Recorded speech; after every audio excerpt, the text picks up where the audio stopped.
Hello everyone, ಎಲ್ಲರಿಗೂ ಸ್ವಾಗತ. ವಿಜಯಿ ಭವ ನಮ್ಮ ಈ ಹೊಸ lecture series that is important topics ಅನ್ನ ಡಿಸ್ಕಸ್ ಮಾಡುವಂತ ಲೆಕ್ಚರ್ ಸೀರೀಸ್ ಗೆ ಸ್ವಾಗತ. ಸೊ ಇವತ್ತಿನ ಟಾಪಿಕ್ ಬಂದು article 19 of the Indian constitution that is right to freedom related discuss ಮಾಡೋಣ. ಬಿಕಾಸ್ ಅಟ್ ಮೋಸ್ಟ್ ಇಂಪಾರ್ಟೆಂಟ್ ನಾನು ಪ್ರೀವಿಯಸ್ ಕ್ಲಾಸ್ ಅಲ್ಲಿ ಹೇಳಿದೆ ಆರ್ಟಿಕಲ್ 14, 19, 21.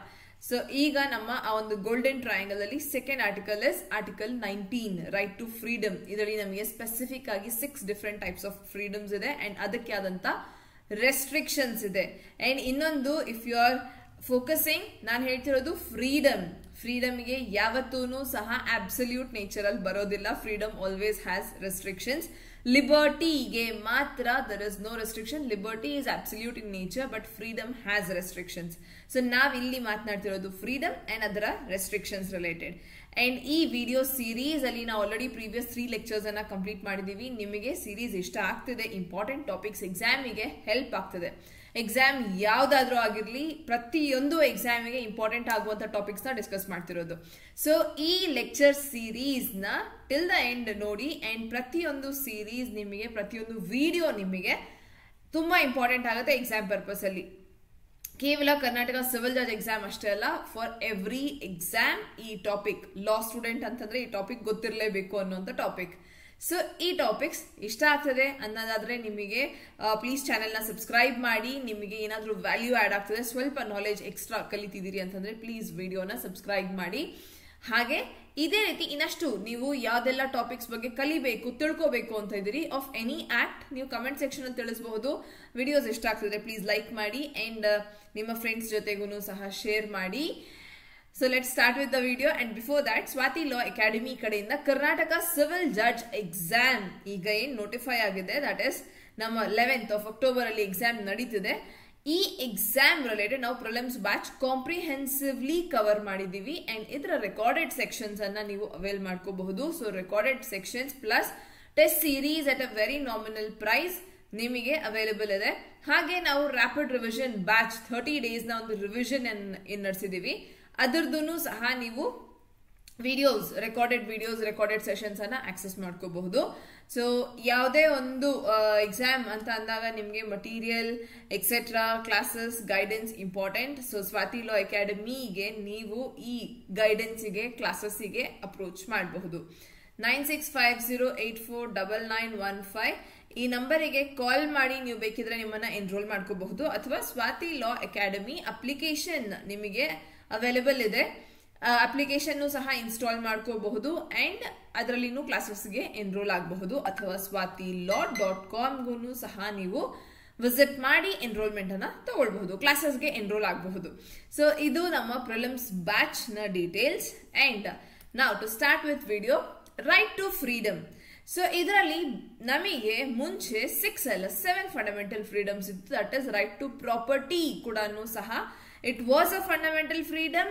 ಇಲ್ಲಿ ಆರ್ಟಿಕಲ್ 19 ಅಲ್ಲೇನೆ ಅದಿದ್ದು, ಬಟ್ ನಾವು ಅದನ್ನ ರಿಪೀಲ್ ಮಾಡಿದೀವಿ. ಈಗ ಅದು ಬರೀ ಕಾನ್ಸ್ಟಿಟ್ಯೂಷನಲ್ ರೈಟ್ ಆಗಿದೆ. ಸೊ ಹಾಗಾಗಿ ನಮ್ಮ ಹತ್ರ 6 ಫಂಡಮೆಂಟಲ್ ಫ್ರೀಡಮ್ಸ್ ಇರೋದು. ಫಸ್ಟ್ ಥಿಂಗ್, ಇದು ಎಲ್ಲಾ ಸಿಟಿಸನ್ಸಿಗೆ ಮಾತ್ರನೇ ಇರುವಂತ ಒಂದು rights. So for any person ಅಲ್ಲ. ಎನಿ ಪರ್ಸನ್ ಅಂತ ಅಂದಾಗ ನಮಗೆ ಏನಾಗುತ್ತೆ, ಫಾರಿನರ್ಸ್ಗೂ ಸಹ ಇನ್ಕ್ಲೂಡ್ ಆಗುತ್ತೆ. ಬಟ್ ಆಲ್ ಸಿಟಿಸನ್ಸ್ ಅಂತ ಸ್ಪೆಸಿಫೈ ಮಾಡ್ತೀವಿ ಅಂತಂದ್ರೆ ನಮ್ಮ ಇಂಡಿಯನ್ ಸಿಟಿಸನ್ಸ್ಗೆ ಮಾತ್ರನೇ ಈ ಒಂದು ಫ್ರೀಡಮ್ಸ್ ಇರೋದು.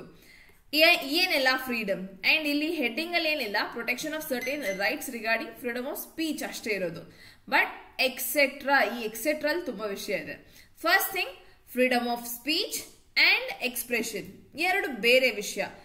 ಫ್ರೀಡಮ್ ಆಫ್ ಸ್ಪೀಚ್ ಅನ್ನೋದು ನಾನು ಮಾತನಾಡೋದಾದ್ರೂ ಆಗಿರಬಹುದು ಅಥವಾ ನಾನು ಸೈಲೆಂಟ್ ಆಗಿ ಇರೋದಾದ್ರೂ ಆಗಿರಬಹುದು. ಫ್ರೀಡಮ್ ಆಫ್ ಸ್ಪೀಚ್ ಅಲ್ಲಿ ನಾನು ಇನ್ಸ್ಟಾಗ್ರಾಮ್ ಅಲ್ಲಿ ಪೋಸ್ಟ್ ಮಾಡೋದು, ಯೂಟ್ಯೂಬ್ ಅಲ್ಲಿ ಪೋಸ್ಟ್ ಮಾಡೋದು, ನಾನು ಫೋಟೋಸ್ ಹಾಕೋದು, ಪಿಕ್ಚರ್ಸ್ ಹಾಕೋದು, ವಿಡಿಯೋಸ್ ಹಾಕೋದು, ಅಥವಾ ನಾನು ಏನಾದ್ರು ಬ್ಲಾಗ್ ಬರೀತಿದ್ದೀನಿ, everything is a form of freedom of speech. even if you are staying silent, it is also a form of freedom of speech. ಈಗ ಎಕ್ಸ್ಪ್ರೆಷನ್ ಅಂದ್ರೆ ವರ್ಬಲ್ ಆರ್ ನಾನ್ ವರ್ಬಲ್ ಪ್ರತಿಯೊಂದನ್ನು speech ಅಲ್ಲಿ cover ಆಗುತ್ತೆ. Expression ಇದರಲ್ಲಿ ನಮಗೆ IT act ನ cases ಎಲ್ಲಾನು ಸಹ ಇನ್ಕ್ಲೂಡ್ ಆಗುತ್ತೆ. So Shreya Singhal case freedom of speech ಏನೇ ಆಗಿತ್ತು.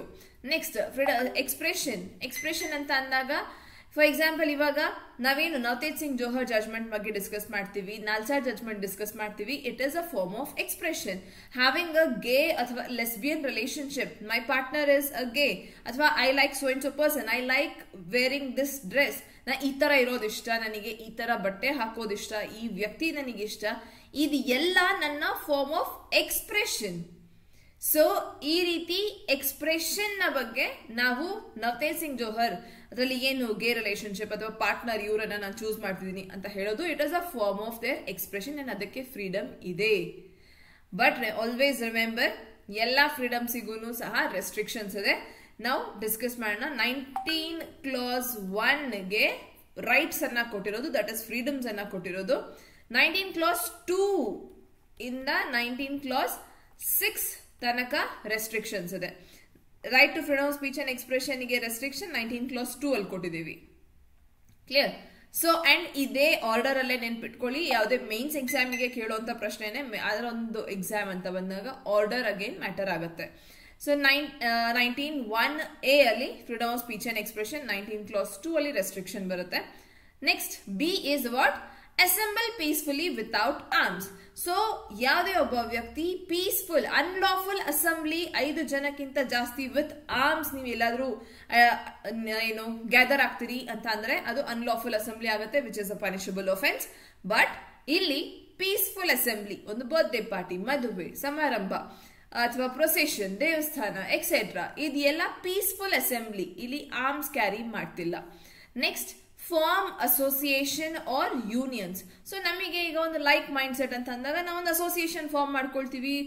ಏನು welfare association, residence welfare association ಅಥವಾ ಯೂನಿಯನ್, ಕೋಆಪರೇಟಿವ್ ಸೊಸೈಟಿ ಎಕ್ಸೆಟ್ರಾ. ಎಲ್ಲ ರೀತಿ ಈ cooperative society, union, association form ಮಾಡ್ಕೋಬಹುದು ಅನ್ನೋದು is also your fundamental freedom. Next move freely throughout the territory of India. ಇಡೀ ಇಂಡಿಯನ್ ಜಾಗ್ರಫಿಕಲ್ ಟೆರಿಟರಿಯಲ್ಲಿ ನೀವು ಎಲ್ಲಿ ಬೇಕಾದ್ರೂ ಸಹ ಓಡಾಡಬಹುದು. ಸೆನ್ಸ್ ನಡ್ಕೊಂಡು, ಬಸ್ಸಲ್ಲಿ, ಫ್ಲೈಟ್ ಅಲ್ಲಿ, ಟ್ರೈನ್ ಅಲ್ಲಿ, ಹೇಗ್ ಬೇಕಾದ್ರೂ, by using any mode of transport you can move freely throughout territory of India except 19 clause 5 ಅಲ್ಲಿ ರೆಸ್ಟ್ರಿಕ್ಷನ್ ಬರುತ್ತೆ. ರೆಸ್ಟ್ರಿಕ್ಟೆಡ್ ಝೋನ್ಸ್ ಅನ್ನ ಬಿಟ್ಟು ನೀವು ಟ್ರಾವೆಲ್ ಮಾಡಬಹುದು ಅನ್ನುವಂಥದ್ದು. So next, to reside and settle in any part of territory of India. ನೀವೀಗ ಓಡಾಡ್ತಿದ್ರಿ ಅಂತಂದ್ರೆ ಆಬ್ವಿಯಸ್ಲಿ ನಿಮಗೆ ಯಾವುದೋ ಒಂದು ಪ್ಲೇಸ್ ಇಷ್ಟ ಆಗ್ಬೋದು, ಸೊ ಅಲ್ಲಿ ನೀವು ರಿಸೈಡ್ ಆಗ್ಬೇಕು ಅಂತ ಅನ್ಕೋಬಹುದು. Reside and settle. ರಿಸೈಡ್ ಉಳ್ಕೊಳ್ಳೋದು ಫಾರ್ ಟೈಮ್ ಬಿಂಗ್, ಸೆಟಲ್ ಅಲ್ಲೇ ಪರ್ಮನೆಂಟ್ ಆಗಿ ನೀವು ಇರೋವಂಥದ್ದು. ಸೊ ಕರ್ನಾಟಕದವರು ಅಥವಾ ಜನ ಬೇರೆ ಆಚೆ ಕಡೆಯಿಂದ ಕರ್ನಾಟಕಕ್ಕೆ ಬಂದು ಸೆಟಲ್ ಆಗ್ತಿದ್ದಾರೆ. ಸೊ ಸೆಟಲ್ ಆಗ್ತಿದ್ದಾರೆ ಅನ್ನೋದು ಅವರ ಒಂದು ಫ್ರೀಡಮ್. ನೆಕ್ಸ್ಟ್ ರಿಸೈಡ್, ನೀವೆಲ್ಲಾದ್ರೂ ಟೂರಿಸ್ಟ್ ಸ್ಪಾಟ್ಸ್ಗೆ ಅಂತ ಹೋಗ್ತೀರಿ, ಉಳ್ಕೊಳ್ತೀರಿ ಕೆಲವು ದಿನಗಳಿಗೆ, that is your right to freedom, you can stay. ಜಮೀನ್ ತಗೊಂಡು ನೀವು ಆ ಕಡೆನೆ ಸೆಟಲ್ ಆಗ್ತೀರಿ, then everything is your freedom. F ಅಲ್ಲಿತ್ತು ನಮಗೆ ರೈಟ್ ಟು ಪ್ರಾಪರ್ಟಿ. ಈಗ ರೈಟ್ ಟು ಪ್ರಾಪರ್ಟಿನ ತೆಗೆದು ಹಾಕಿದೀವಿ. It is being repeal from here and ಅದನ್ನ ಕಾನ್ಸ್ಟಿಟ್ಯೂಷನಲ್ ರೈಟ್ ಆಗಿ ಬಟ್ ಇನ್ನು ಇಂಟ್ಯಾಕ್ಟ್ ಆಗಿ ರಿಟೈನ್ ಮಾಡಿದೀವಿ. ಇಲ್ಲಿಲ್ಲ ಅಷ್ಟೇನೆ. ಈಗ ಅದು ಫಂಡಮೆಂಟಲ್ ಫ್ರೀಡಮ್ ಅಲ್ಲ. ಬಿಕಾಸ್ ರಿಮೆಂಬರ್, ಫಂಡಮೆಂಟಲ್ ಫ್ರೀಡಮ್ ಆಗಿದ್ರೆ ಪಾರ್ಟ್ 3 ಫಂಡಮೆಂಟಲ್ ರೈಟ್ಸ್ ಅಲ್ಲಿ ಬರುತ್ತೆ ಅಂಡ್ ಸ್ಟೇಟ್ ನಿಮ್ಮ ರೈಟ್ ಅನ್ನ ವೈಲೇಟ್ ಮಾಡೋ ಹಾಗಿಲ್ಲ. ಸೊ ಯಾವುದೇ ಒಂದು ಕಾರಣಕ್ಕೆ ಸ್ಟೇಟ್ ನ ಡೆವಲಪ್ಮೆಂಟ್ ಗೆ ಹ್ಯಾಂಪರ್ ಆಗ್ತಿತ್ತು ರೈಟ್ ಟು ಪ್ರಾಪರ್ಟಿ. ಸೊ ಆ ಕಾರಣಕ್ಕೆ ನಾವು ಇದನ್ನ ತೆಗಿಬೇಕಾಯ್ತು. ಬಿಕಾಸ್ ಜನ ಎಲ್ಲ ಇದು ನಂದು ರೈಟ್ ಇದೆ, ನನ್ನ ಫಂಡಮೆಂಟಲ್ ರೈಟ್ಸ್ ಇದೆ ಅಂಡ್ ಸ್ಟೇಟ್ ವೈಲೇಟ್ ಮಾಡೋ ಹಾಗಿಲ್ಲ ಅಂತ ಹೇಳಿದ್ರೆ, ಸ್ಟೇಟ್ ಹತ್ರ 100% ರೈಟ್ ಇದೆ. It can acquire your property for the development of the nation and ಅದಕ್ಕೆ ಹ್ಯಾಂಪರ್ ಆಗೋ ರೀತಿ ಇತ್ತು. ಸೊ ಹಾಗಾಗಿ ನಾವು ಅದನ್ನ ತೆಗೆದಾಕಿರುವಂತದ್ದು. Next, to practise any profession, carry any occupation, trade, business. So ಯಾರು ಪ್ರತಿಯೊಬ್ರು ಸಹ ಸಿಟಿಸನ್ಸ್ ಅವ್ರಿಗೆ ಇಷ್ಟ ಬಂದಿರುವಂತ profession, doctor, MBBS etcetera, lawyer, advocate, carry on any occupation, ಯಾವುದೋ ಒಂದು ಜಾಬ್ ತಗೋಬಹುದು, ಟ್ರೇಡ್ ಅಥವಾ ಬಿಸ್ನೆಸ್ ನಡೆಸಬಹುದು. ಓಕೆ, ಸೊ ಇದು ಇಷ್ಟು ನಮಗೆ ಇರುವಂತ 6 fundamental freedoms. Also F property ಇಲ್ಲ, G ಅಲ್ಲಿರೋದು. ಇದು ಕ್ಲಾಸಸ್, ಸಬ್ ಕ್ಲಾಸಸ್ ನೆನ್ಪಿರ್ಬೇಕಾಗಿರುವಂತದ್ದು. ಈಗ ಇದಕ್ಕೆ ರೀಸನಬಲ್ ರೆಸ್ಟ್ರಿಕ್ಷನ್ಸ್ ಅಂಡ್ ಆಲ್ಸೋ ಇದಕ್ಕೆ ಒಂದು ಆರ್ಡರ್ ಅಲ್ಲಿ ನೆನ್ಪಿಟ್ಕೊಳ್ಳಿ ಅಂತ ಹೇಳಿದೆ. ಆರ್ಡರ್ ಇನ್ ದ ಸೆನ್ಸ್, ಈಗ ಒಬ್ಬ ವ್ಯಕ್ತಿಯಾಗಿ ಹುಟ್ಟಿದಿರಿ ಅಂತಂದ್ರೆ ಮಾತನಾಡ್ತೀರಿ, ರೈಟ್? ಮಾತನಾಡ್ತಿದ್ದೀರಿ ಅಂತಂದಾಗ ಗೋಡೆಗಳ ಜೊತೆ ಅಂತ ಅಲ್ಲ, ಬೇರೆ ಇನ್ನೊಬ್ಬ ವ್ಯಕ್ತಿ ಜೊತೆ. ಸೊ ಆ ರೀತಿ ನೀವು ಒಂದು ಗ್ರೂಪ್ ಫಾರ್ಮ್ ಮಾಡ್ಕೊಳ್ತೀರಿ, ನಿಮ್ದೇ ಆದಂತ ಒಂದು ಗ್ರೂಪ್ ಫಾರ್ಮ್ ಆಗುತ್ತೆ. ಸೊ ನೀವು ಎಲ್ಲಾದ್ರೂ ಒಂದು ಪೀಸ್ಫುಲ್ ಅಸೆಂಬ್ಲಿ ಅಂತ ಫಾರ್ಮ್ ಆಗುತ್ತೆ ನಿಮ್ದು. ಸೊ ಅಸೆಂಬಲ್ ಆಗ್ತೀರಿ, ಒಂದಷ್ಟು ಜನ ಅಸೆಂಬಲ್ ಆದಾಗ ನಿಮ್ಗೆ ಗುಂಪು ದೊಡ್ಡದಾದಾಗ ನೀವು ಅದನ್ನ ರೆಕಗ್ನೈಸ್ ಮಾಡೋದಕ್ಕೆ ಒಂದು ಅಸೋಸಿಯೇಷನ್ ಹತ್ರ ಮಾಡ್ಕೋಬಹುದು, ಯೂನಿಯನ್ಸ್ ಅಂತ ಮಾಡ್ಕೋಬಹುದು. ಸೊ ಲಯನ್ಸ್ ಕ್ಲಬ್ ಅಂತೆಲ್ಲ ನಾವು ನೋಡ್ತೀವಿ. ಸೊ ಆ ಒಂದು ರೀತಿ ನೀವು ಮಾಡ್ಕೋಬಹುದು. ದೆನ್ ಅಲ್ಲಿಂದ ನೀವು ಎಲ್ಲಿಗಾದ್ರೂ ಏನು ಟ್ರಾವೆಲ್ ಮಾಡೋದಕ್ಕೆ ಅಂತ ಹೊರಡಬಹುದು. ಸೊ ಇಡೀ ಇಂಡಿಯಾಲಿ ಎಲ್ಲಿ ಬೇಕಾದ್ರೂ ಟ್ರಾವೆಲ್ ಮಾಡಬಹುದು ಅಂಡ್ ಇಷ್ಟ ಒಂದ್ ಕಡೆ ನೀವು ಸೆಟಲ್ ಆಗಬಹುದು, ರಿಸೈಡ್ ಆಗಬಹುದು. ಈಗ ನೀವು ಶಿಮ್ಲಾಗ್ ಹೋದ್ವಿ, ನಿಮಗೆ ಅಲ್ಲಿ ಇಷ್ಟ ಆಯ್ತು ಎನ್ವೈರನ್ಮೆಂಟ್, ಆಪಲ್ ಬೆಂಗಳೂರಿಗೆ ನಾವು ಏನು ಬಿಸ್ನೆಸ್ ಮಾಡ್ತೀನಿ, ನಾನು ಟ್ರೇಡ್ ಮಾಡ್ತೀನಿ ಅಂತ ಹೇಳಿ ಶುರು ಮಾಡಬಹುದು. ಸೊ ಅಲ್ಲಿಂದ ಆಪಲ್ನ ಬೆಂಗಳೂರಿಗೆ ಇಂಪೋರ್ಟ್ ಎಕ್ಸ್ಪೋರ್ಟ್ ಮಾಡುವಂತ ಬಿಸ್ನೆಸ್ ಅನ್ನ ಶುರು ಮಾಡಬಹುದು. ಸೊ ಅದರಿಂದ ಎನಿ ಪ್ರೊಫೆಷನ್ ನೀವು ಎಲ್ಲಿ ಬೇಕಾದ್ರೂ ಕ್ಯಾರಿ ಆನ್ ಮಾಡಬಹುದು. ಸೊ ಇದೊಂದು ಕಂಪ್ಲೀಟ್ ಸ್ಟೋರಿ, ಲಾಜಿಕಲ್ ಫಾರ್ಮ್ಯಾಟ್ ಅಥವಾ ಎನಿಥಿಂಗ್ ಇಲ್ಲಾಜಿಕಲ್, ನಿಮಗೊಂದು ಸ್ಟೋರಿ ತರ ನೆನ್ಪಿಟ್ಕೊಳ್ಳಿ, ಆರ್ಡರ್ ನೆನಪಿರುತ್ತೆ. ಸಿಮಿಲರ್ ಫಾರ್ ಫಂಡಮೆಂಟಲ್ ಡ್ಯೂಟೀಸ್ ಕೂಡ ಸಹ ಒಂದು ಸ್ಟೋರಿ ಆರ್ಡರ್ ನರೇಟ್ ಮಾಡ್ಕೊಳ್ಳಿ, ಆ ರೀತಿ ನೆನ್ಪಿಟ್ಕೊಳ್ಳಿ. ಈಗ ಇದಕ್ಕೆ ಕೆಲವು reasonable restrictions, because also test of reasonability ಅಂತ ಹೇಳ್ತೀವಿ, ಜಸ್ಟ್ ಫೇರ್ ಅಂಡ್ ರೀಸನಬಲ್ ಆಗಿರ್ಬೇಕು. ರೆಸ್ಟ್ರಿಕ್ಷನ್ಸ್ ಇಂಪೋಸ್ ಮಾಡ್ತಿರೋದು ಸ್ಟೇಟ್ ಯಾವುದೇ ಕಾರಣಕ್ಕೂ ಈ ರೆಸ್ಟ್ರಿಕ್ಷನ್ಸ್ ನ ಆರ್ಬಿಟ್ರರಿಲಿ ಯೂಸ್ ಮಾಡೋ ಹಾಗಿಲ್ಲ. ಈ restrictions just fair and reasonable ಆಗಿರ್ಬೇಕು. For example, so freedom of speech and expression ಅಂತ ಅಂದಾಗ, ಎಕ್ಸ್ಪ್ರೆಷನ್ ಅಂತ ಅಂದ್ರೆ you can dress as you want ಅಥವಾ ಹೇಗ್ ಬೇಕಾದ್ರೂ ಅಂತ ಹೇಳ್ತಿದೀವಿ ಅಂತಂದ್ರೆ ಅದಕ್ಕೆ ರೀಸನಬಲ್ ರೆಸ್ಟ್ರಿಕ್ಷನ್ ಇರಬೇಕು. ಯಾಕೆಂತಂದ್ರೆ ನಾಳೆ ದಿನ ಯಾರಾದ್ರೂ ನೇಕೆಡ್ ಆಗಿ ಓಡಾಡೋ ಹಾಗಿಲ್ಲ, ಅಥವಾ ಫ್ರೀಡಮ್ ಆಫ್ ಸ್ಪೀಚ್ ಅಂತ ಹೇಳಿ ನೀವು ಹೇಟ್ ಸ್ಪೀಚ್ ಅನ್ನ ಕೊಡೋ ಹಾಗಿಲ್ಲ, ಒಂದು ಕ್ರೌಡ್ ಅನ್ನ ನೀವು ಉತ್ತೇಜನೆ ಮಾಡೋ ರೀತಿ ಆಗಿರಬಾರ್ದು. ಸೊ ಹಾಗಾಗಿ ಇದಕ್ಕೆ ಒಂದು ರೀಸನಬಲ್ ರೆಸ್ಟ್ರಿಕ್ಷನ್ ಬೇಕೇ ಬೇಕು. ಎಲ್ಲಿ ಏನನ್ನ ನೀವು ತಡೆ ಹಾಕ್ತೀರಿ ಅಂತಂದ್ರೆ, ಫಸ್ಟ್ ಥಿಂಗ್ ನಮಗೆ ಕ್ಲಾಸ್ 2 ಅಲ್ಲಿ ಇದು ಸ್ಪೆಸಿಫಿಕ್ ಆಗಿ ರೆಸ್ಟ್ರಿಕ್ಷನ್ ಮಾತನಾಡ್ತಿರೋದೇ ನಮಗೆ freedom of speech and expression ಬಗ್ಗೆ. ಇಲ್ಲಿ ನಾವು ಹೇಳ್ತಿರೋದು it should not be in the interest of sovereignty, integrity of India, ಅಂದ್ರೆ ಇಂಟಿಗ್ರಿಟಿ, ಏಕತೆ, ಒಂದು ಇಂಡಿಯಾ ಒಂದು ಇಂಟಿಗ್ರಿಟಿಯ ಒಂದು ನಿಟ್ಟಿನಲ್ಲೇನೆ ಆಗಿರ್ಬೇಕು ನಿಮ್ಮ ಮಾತು. ಸೆಕ್ಯೂರಿಟಿ ಆಫ್ ಸ್ಟೇಟ್ ಪ್ರೊಟೆಕ್ಟ್ ಆಗಬೇಕು. Friendly relationship with foreign States, ಯಾವುದೇ ಒಂದು ಫಾರಿನ್ ನೇಷನ್ಸ್ ಜೊತೆ ಇರುವಂತಹ ಫ್ರೆಂಡ್ಲಿ ರಿಲೇಶನ್ಶಿಪ್ ನ ಹ್ಯಾಂಪರ್ ಮಾಡೋ ರೀತಿ ಆಗಿರಬಾರ್ದು. Public order, morality and decency ಅಂತೂ ವೆರಿ ಇಂಪಾರ್ಟೆಂಟ್. ಸೊ ಯಾವುದೇ ಒಂದು ಕಾರಣಕ್ಕೆ ನಿಮ್ಮ ಒಂದು freedom of speech and expression ಇಂದ ಪಬ್ಲಿಕ್ ಅಲ್ಲಿ ತೊಂದರೆ ಆಗೋ ರೀತಿ ಆಗಿರಬಾರ್ದು. Clear? So decency, morality again protect ಆಗುವಂತ ರೀತಿ, ಅಂಡ್ ಕಂಟೆಂಪ್ಟ್ ಟು ಕೋರ್ಟ್ ಆಗಿರಬಾರ್ದು, ಡಿಫಮೇಷನ್ ಆಗಿರಬಾರ್ದು. Because if you are talking then speech ಇಂದ ಡಿಫಮೇಷನ್ ಆಗುವಂತ ಸಾಧ್ಯತೆ ಡೆಫಿನೆಟ್ಲಿ ಇರುತ್ತೆ. ಸೊ ಹಾಗಾಗಿ ಡಿಫಮೇಷನ್ ಅಥವಾ ಇನ್ಸೈಟ್ಮೆಂಟ್ ಟು ಎನ್ ಆಫೆನ್ಸ್ ಅಂತಂದ್ರೆ ಹೇಟ್ ಸ್ಪೀಚ್, ಇದು ಆಗದೆ ಇರೋ ರೀತಿ ಇರಬೇಕು. Next, nothing in class B. So class B ಅಲ್ಲಿ ಏನಿತ್ತು ನಮಗೆ ಪೀಸ್ಫುಲ್ ಅಸೆಂಬ್ಲಿ. ಸೊ ಪೀಸ್ಫುಲ್ ಅಸೆಂಬ್ಲಿಗೆ ಇದು ರೆಸ್ಟ್ರಿಕ್ಷನ್ ಕೊಡ್ತಿರೋದು ಕ್ಲಾಸ್ 3. ಪೀಸ್ಫುಲ್ ಅಸೆಂಬ್ಲಿ ಅಂತ ಅಂದಾಗ ನಮಗೆ ಇಲ್ಲಿ ರೆಸ್ಟ್ರಿಕ್ಷನ್ ಅಗೇನ್ ಸಾವರ್ನಿಟಿ, ನೀವು ಒಂದು ಕಡೆ ಎಲ್ಲಾದ್ರೂ ಸೇರ್ತಿದ್ದೀರಿ ಎಕ್ಸೆಟ್ರಾ ಅಂತ ಅಂದಾಗ it should be in the interest of sovereignty and integrity of India. Public order maintain ಆಗಬೇಕು. Reasonable restrictions on exercise of right conferred by this sub clause. So that's it. Next clause 4 ಬಂದು ನಮಗೆ unions, cooperative societies ಅನ್ನ form ಮಾಡ್ಕೊಳ್ಳೋದ್ರ related ಇರುವಂತದ್ದು.